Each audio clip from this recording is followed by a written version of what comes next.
Well, he was up 2 sets to love on Davidovich Fokina, and this is the fourth time he's blown a 2-0 lead at a major, and that's a lot. Hey, tennis fans, I'm Ben Lewis. And I'm Mike McIntyre. And you're listening to Matchpoint Canada.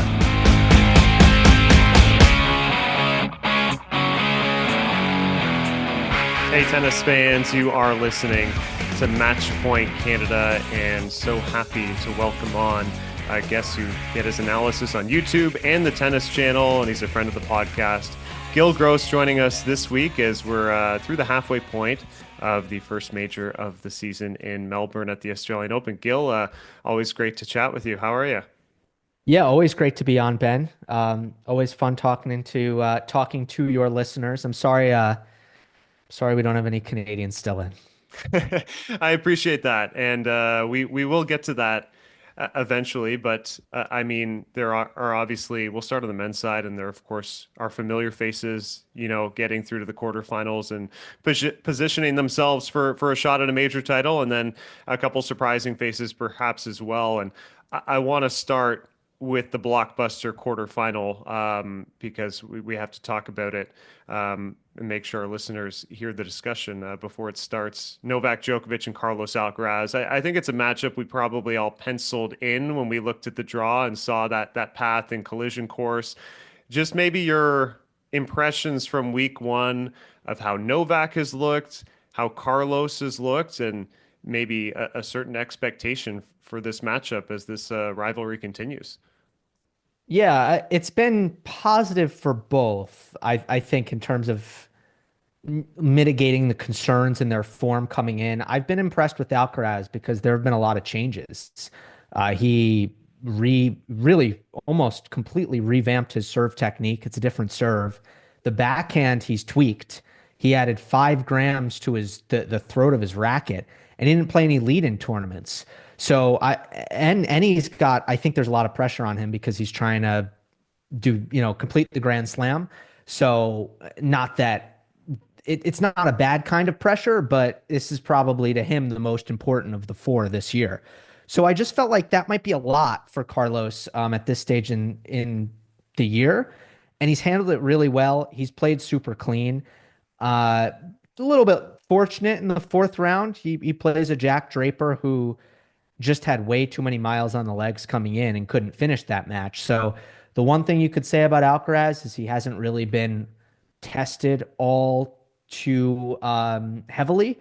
Shevchenko, Nishioka, Borges, and Draper. And then for Djokovic, there have been more shaky moments. I mean, he dropped a set in the 1st round against Basaveretti.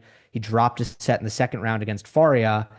There was a point in the Mahach match. That was a really good performance by him. He was never in any danger, but physically there was sort of a crash down for Novak when that match got really, really physical.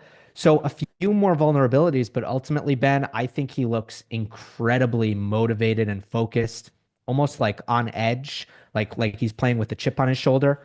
He's been really consistent off the ground, and to play Lehechka and Mahach and to beat both of them in straight sets is pretty impressive.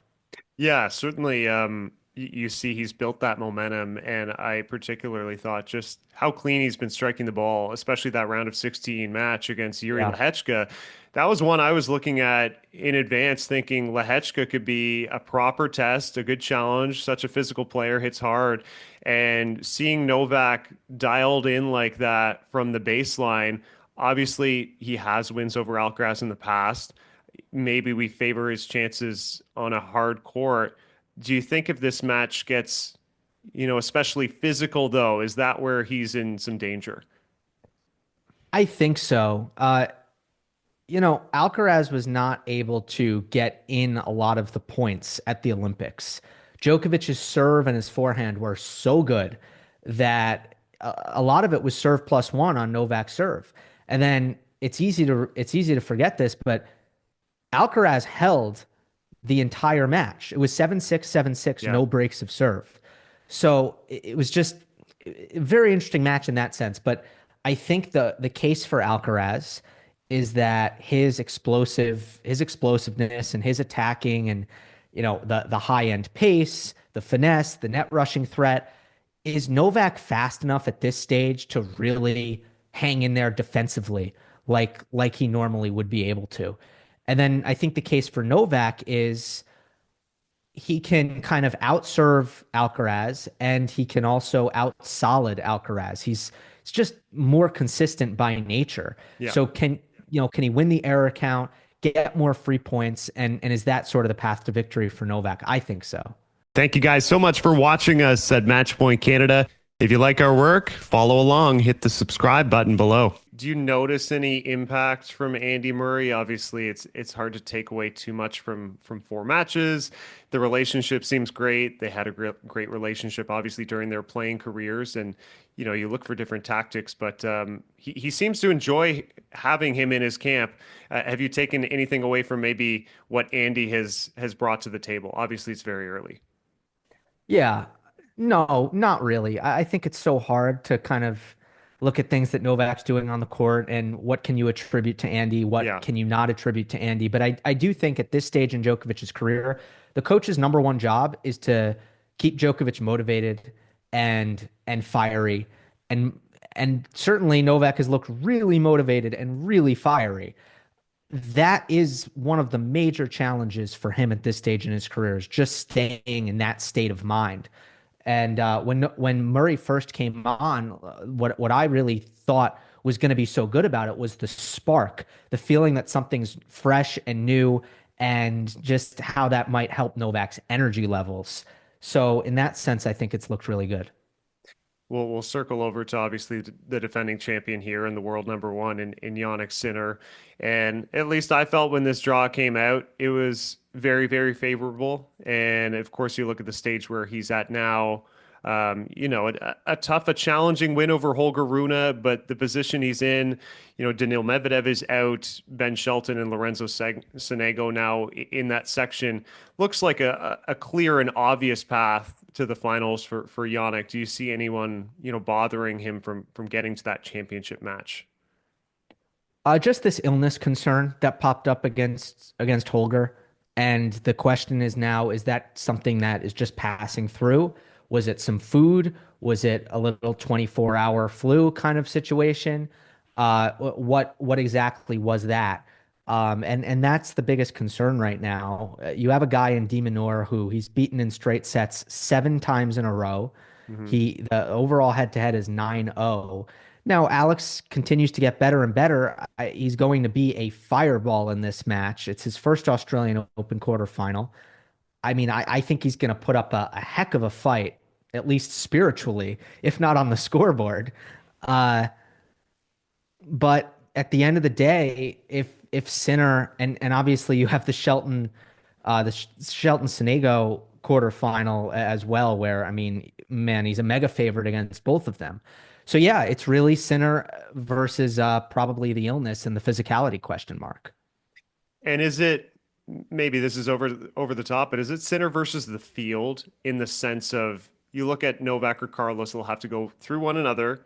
Good Yeah. chance we see a Sasha Zverev in the semifinals. Could this be a scenario of, just last man standing? Sinner is just going to be much more fresh if we're looking at a final versus a Carlos and Novak, even a Sasha. So I think Alcaraz and Zverev have both. So first of all, Zverev's been really efficient so far, which is not always the case at majors. Sometimes Yeah. he gets himself into long matches. And unless he's playing marathon after marathon after marathon, he's got good endurance. Like he's a tough he's got a lot of toughness physically. So I think Zverev, if he were in the final after a long match, I think he'd be fine. And Alcaraz has a proven track record of being able to play long matches and come back and not be overly diminished or hampered. So I think I don't think it's going to be a matter of the guys just beat each other up on the top half of the draw and then they don't have much left for the final. Yeah, no, That's very fair. Before we talk about maybe some of the younger players who obviously had great runs here on the men's side, I want to just touch on the issue with Channel 9 News Australia and Tony Jones and his comments. And, Novak Djokovic has never been one to shy away from taking a stand. And I think that's something that's really appreciated by a lot of his fan base, that he is his authentic self. What was your reaction when he took the mic and said he was not going to do the on-court interview with Jim Courier and was essentially demanding an apology? Well, my initial reaction was, I don't think the fans were that bad for that match. So I was thinking, oh, that's kind of an extreme reaction to a couple of people maybe calling out at one point. Hmm. And then it made a lot more sense when I learned the real reason, which is kind of complicated because Jim Courier is not really doing the interview for Channel 9. He's doing it for Tennis Australia. But that said, in Australia, it's airing on Channel 9. You could completely understand why Novak would feel the need to stand up for himself in that manner. And I think it was warranted on his part, and he got the desired outcome, which was an apology that he felt he deserved and he did deserve, and he got. Jones apparently, and I don't watch him, right? We're not in Australia. Yeah. Apparently, he's a jokester, and he's trying to be funny a lot of the time. But when you are in a setting where you're not a stand-up comedian, so there's not that expectation that you are necessarily trying to be funny.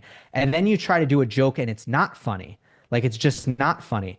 That's when you get yourself into trouble and you end up looking like an ass.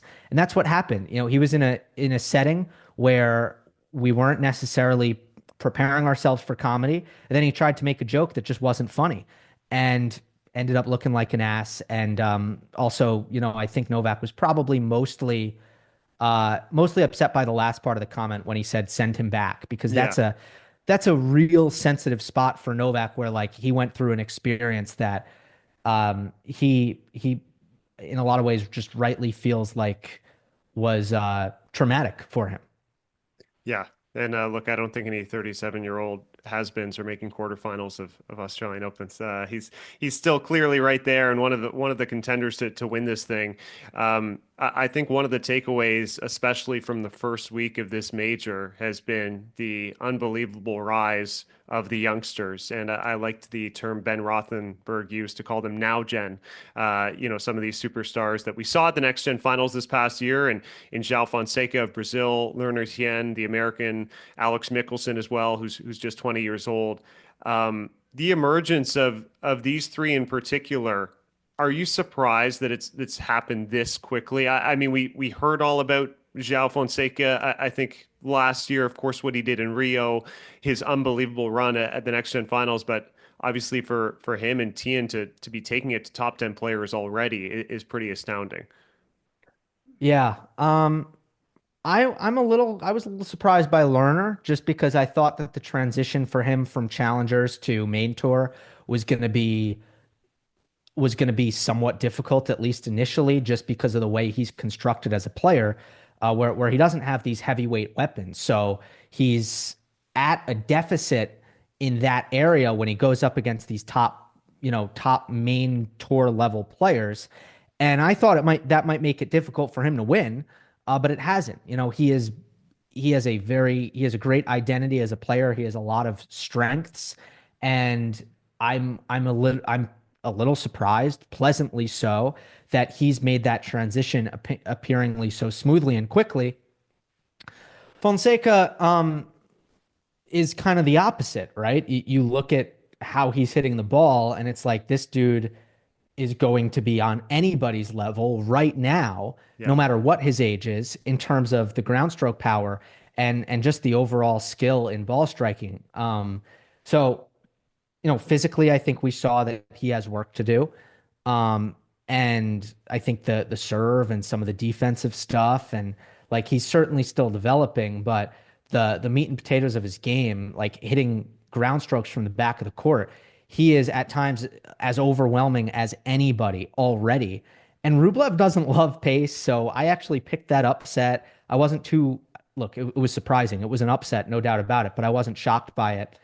And Mickelson is polished. Mickelson, came in already a top 50 player, just a guy who's underrated because it's hard for the untrained eye to really see what he does so well.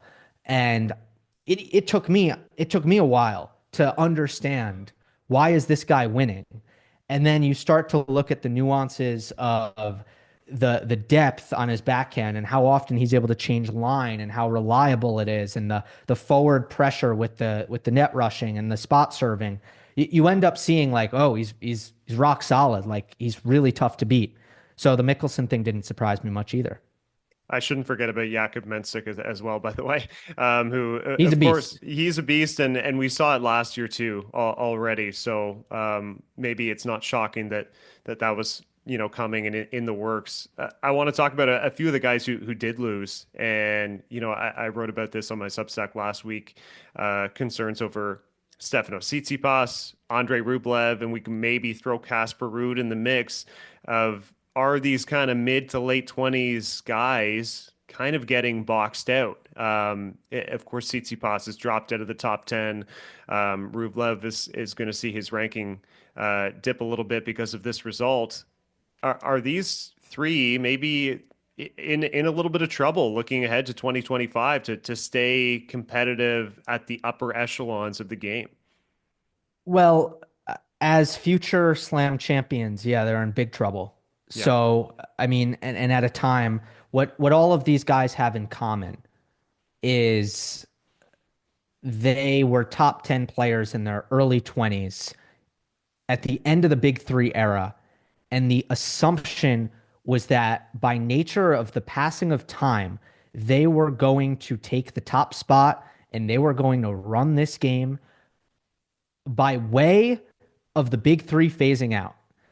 And the reality is either they were never going to be good enough because they didn't have the talent or they didn't improve enough, however you want to look at it. And maybe it's a little bit of both. But the passing of time is not enough. You have to get to the top level or someone else will. And that's what we've seen with Sinner and Alcaraz and Mensik is coming and Fonseca is coming. Um, ultimately, like you have guys outside the top 10 right now who are a little bit closer, like Feast or Shelton. And I don't know if those are going to be top five contending for slams. Still question marks there. But yeah, like I think, all three of them are in different spots, right? We could have a separate conversation about Tsitsipas and Ruud and Rublev, and it's all different. But what is apparent, I think, for them is that they weren't just going to. It's not getting handed to them because the big three are gone. Like I think Yeah. that's the big takeaway here. Yeah, 100% agree. I do want to talk a little bit about the Canadians, mostly Felix Auger-Aliassime, because I mean, you don't always derive full information from the week before a major, and I think especially in Australia with the first major of the season, where the lead up is the shortest. But we saw a lot of positive signs from Felix winning a title, winning his first career outdoor hardcourt title ahead of Australia. And you felt like maybe he's kind of at least turning a corner. We're going to see a resemblance to what we saw in 2022 when he reached world number 6. And, in the second round here, coughs up a 2-sets-to-love lead against Davidovich Fokina. And again, it's another major where he's leaving, I think, too soon. What is it, a mental block for FAA? What has to change for him to consistently be in the second week and be in the mix with these guys? Well, he was up 2 sets to love on Davidovich Fokina, and this is the fourth time he's blown a 2-0 lead at a major. And that's a lot. If you look at his record of when he's up 2 sets to love, his career record is 19-4, which is an 81% win rate, which, you got to put that in context. Is that good? Is that bad? There is a study that went from 1990, the majors at 1990, up until last year's Australian Open. And the way the math ended up shaking out is players who went up 2 sets to love won a little over 96% of the time. So that's the median expectation is that if you're up 2-love, you should win about 96% of the time. Felix has only won from that spot 81% of the time. So yeah, I do think it's a lot between the ears. Because physically, I think he started to move around the court, like he was looking quicker this year, looking healthier. And the first serve and the forehand, up until the Davidovich Fokina match when things started going downhill, had just been like, really elite weapons for him. And that's the engine of his game. So yeah, I mean that the only answer I really have is I do think there's a mental thing there when you see that number. Yeah, and I recall just a few years ago he had match points to close out Daniil Medvedev up 2 sets to love, and didn't get it done back in 2022. Denis Shapovalov, I think a lot of Canadians are hoping he can get back on track in 2025. What back on track looks like might be up for debate. You feel like with his weaponry, his how explosive he is on court, he should be a top 25 player. Do you agree? Yeah, I do. I do. I do feel like maybe he's lost a little bit of the explosivity of his youth. Just maybe a hair, and that's hard to measure and it's hard to figure out. But I don't know. He won the title at the end of last year. I was just a little bit disappointed. Um, who did he play again? I'm just forgetting his Well, he opponent lost to here, but I Musetti. Musetti, right? So Yeah. so when I was watching that match, they got into a first set tiebreak, and Dennis kicked the sidewall and got a warning from the umpire. And there's two things here. One, 2-love in the tiebreak, probably not the time to blow off steam in that kind of way. Like you're in the middle of a dogfight here, and it's just probably not the moment. But if it is, then whatever. It's okay to get upset or angry. The key is moving on, and he got a warning, which was warranted. And I don't think he moved on. I think he spent the next 4 or 5 minutes thinking about it and complaining about it and focusing on it. And that tiebreak got away from him. And that's the kind of thing where I just you feel disappointed because you feel like he should be at a stage in his career where he's kind of past that kind of emotional stuff. And we can talk about other stuff that happened in that match, but that was one of the main things that stuck with me.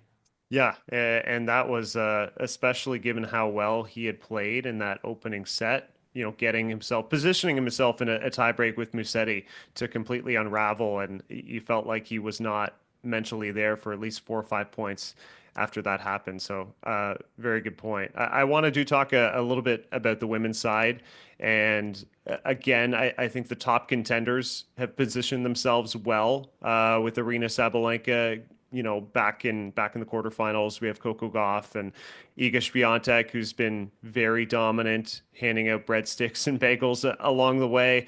What are your impressions? We'll start with the defending champion, who's trying to three-peat here. What are your impressions of Aryna and her opportunity to win for a third consecutive time in Melbourne?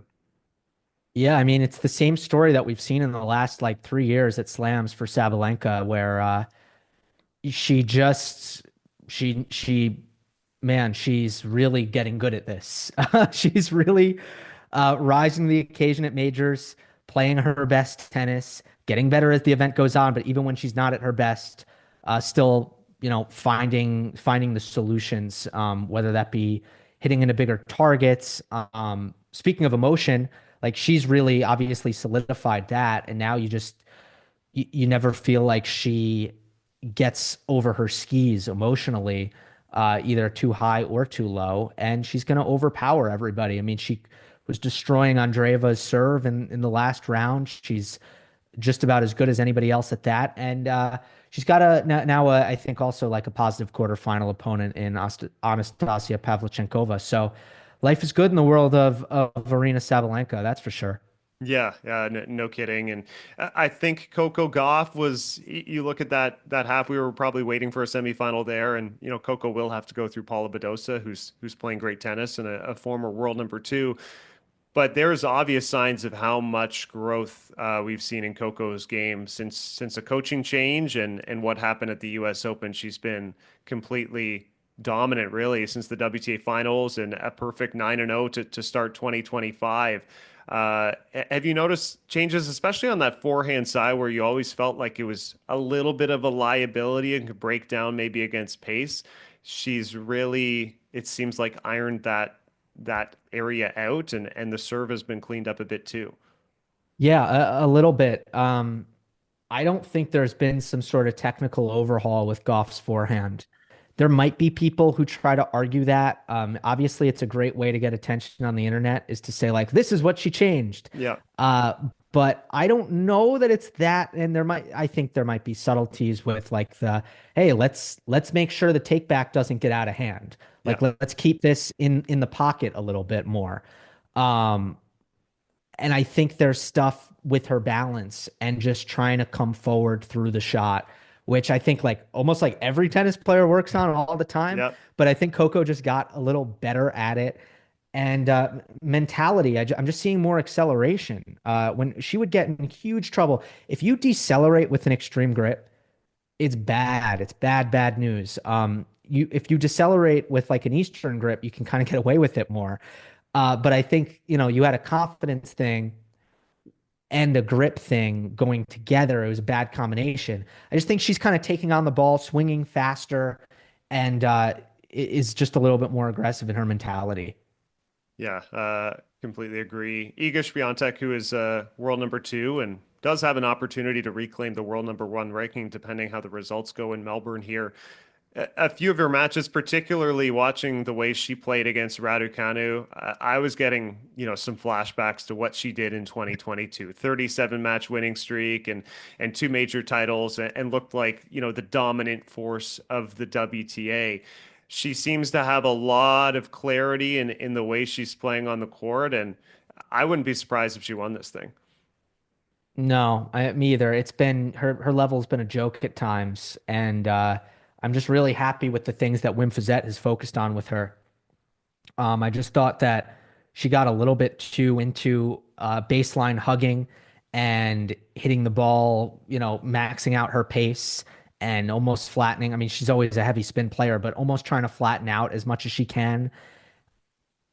And I don't know that she ever really needed to play that way. I think it just made her less consistent and she could still play that style at a high level. But man, like you are a great mover. You have the heaviest forehand. Why not back up a little? Give yourself some time, play with some shape, and just become more dynamic as a player in terms of your variety and your willingness to play in defense and to play in neutral, and that those are the things that we're seeing from Iga. So um, it's going to be interesting. Like she'll still be at a serve deficit if she goes up against a Sabalenka, Yeah. and maybe even a Goff.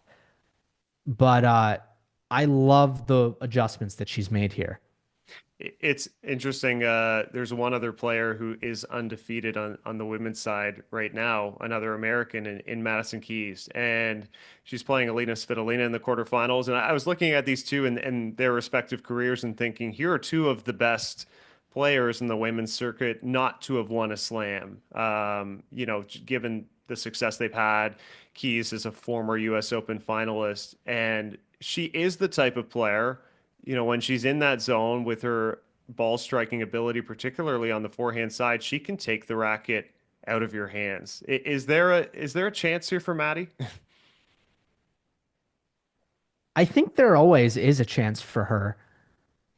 When the body's good and you don't get that I guess the hazard here is that at any moment when the confidence goes away or the scar tissue surfaces, it can nosedive really, really fast. Like at the US Open, I remember she was like in pretty good shape. And Yeah. then 10 minutes later, she was just like, she lost the match because it avalanched so quickly. That's always the hazard with her. But I think what's really good is she's in this awesome headspace. And I don't know how much we're supposed to attribute it to the racket, but I know that the talk of her off season with her husband and coach Bjorn Fratangelo was that she felt like she couldn't miss with this new racket. And I promise that the honeymoon phase is going to end because it always does. Like Mhm. a player has never changed rackets and now they're 10 times better. That's never happened. Sure. But the mind is a powerful thing. And if you can fool yourself into thinking that's happened for a month, I think that's possible. Yeah. And that might be what's happening with Maddie right now. Yeah, well, I was gonna say, knowing certain rec players, you've definitely heard the self-belief. It's like I'm a new player now that I've made this racket change. So maybe that's Yeah. happening with Maddie right now, and we'll see how far she can take it. I want to wrap quickly on just a couple Canadians. Leylah Fernandez, she beat maybe who she was supposed to beat before losing to Coco Gauff. It's hard for me to project Leylah's ceiling. Obviously, she's a U.S. Open finalist. She's a smaller player. She does some great things with her lefty style of play, being able to hug the baseline, getting to net efficiently. But I think it's been a trend maybe the past couple of years of not being able to get over that hump and beat some of these top players. I agree. I think the serve has still untapped potential, and even though she is a smaller player, I think she's really strong in the leg. She gets a lot of leg drive, and it's like it's the ball toss that sometimes is the thing that's hurting her, which gives me hope. Like let's try to iron that out, and maybe she can serve a little bit more competitively. Um, you know, I wonder if she can also do a little bit of an Iga and maybe figure out when it's time to back up off the Yeah. baseline a little bit more often. So I think just creating some more flexibility in her game ultimately might be a good thing. I do like the net rushing that's really been turbocharged the last year or so. It's been fun to watch. She's got such a fun style to watch. Um, I always like her mentally. I always think she's giving everything that she has. So I think it's a question of what can she sort of tweak or add to her game that can just give her a little bit of a boost here. Unfortunately, Bianca Andreescu missed the Australian Open, which has been all too common. I think the past few years, Melbourne has not been a trip she's been able to consistently make, but she is going to return to the tour in February. And I mean, health is first and foremost for Bianca, but we know BB's talent. If she can have a run of several months, can she get, back?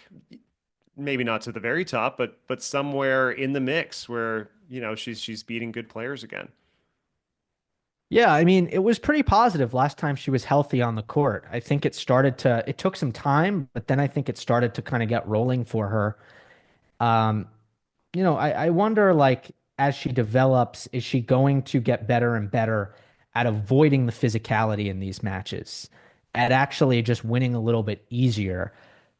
Part of me feels like that could be a big difference for her. The other part of me says, like, this is pro tennis. You're not going to beat everybody easily. Like, it's gonna get physical. So yeah, the question is, I guess, how she's able to withstand that. But I think last time she was playing her best, it was more offensive than we'd seen from Andreescu in a long time. Yeah. Yeah, I think Iga's a bit of a unicorn in that sense, being able to win so often, one in love, and dish out the bagels and the breadsticks. Gill, it's always a pleasure to have you on Match Point Canada. Just so we know what you're up to for 2025, where can we find your work, and what should we expect from you this season? Yeah, thank you, Ben. Always a pleasure. I am on YouTube, Gill Gross, podcast platforms, Monday Match Analysis. Big 2025 resolution is to build out the Instagram and get active on that platform. So at Gill Gross underscore is the Instagram handle if you want to give me a follow over there. So yeah, always fun, Ben. Thank you for having me. Yeah, it's a pleasure, guys. Give Gil a follow. He needs some more fans north of the border. Guys, thanks so much for listening to Match Point Canada. We will talk to you next time.